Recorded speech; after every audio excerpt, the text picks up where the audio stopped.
দেখতেই পাচ্ছ এত রৌদ্রের মধ্যে আমি যাচ্ছি একা একা হেঁটে বাড়ি। কোনো গাড়ি, পেছনেও কোনো গাড়ি নেই, সামনেও কোনো গাড়ি নেই, এর জন্য হেঁটে হেঁটে যেতে হচ্ছে। দেখতেই পাচ্ছ ওদেরটা কত সুন্দর। এখানে একটা ছোট্ট বড় পার্ক টাইপের, সবাই বসে বসে নদী দেখে। আর কী করবে, কোনো কাজ নেই এই নদী দেখে। আর আমি কী করবো, আমি হেঁটে হেঁটে যাচ্ছি রৌদ্রের মধ্যে বাড়ি। সূর্য দেখো কত উপরে, প্রচুর গরম লাগছে। আমি যাচ্ছি হেঁটে হেঁটে এখন বাড়ি, কোনো গাড়ি ঘোড়া কিছুই নেই। চলো হেঁটে হেঁটেই বাড়ি যাওয়া যাক, আর কি করা হবে, এখন হেঁটে হেঁটে বাড়ি যাচ্ছি আমি এর জন্য। রোদ হবে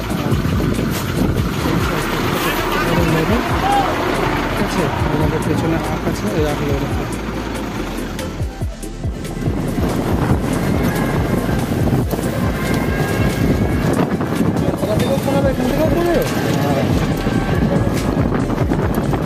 অনেকক্ষণ দাঁড়িয়েছিলাম, কাউকে পেলাম না।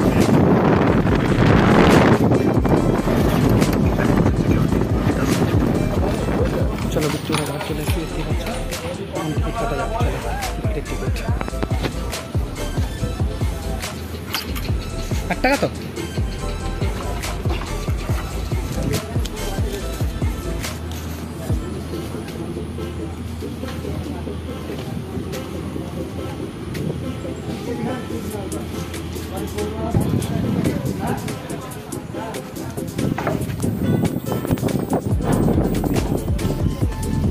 বোর্ডে যাওয়া যাক, দেখতে পাচ্ছি বোর্ড চলে এসছে আমাদের দিকে।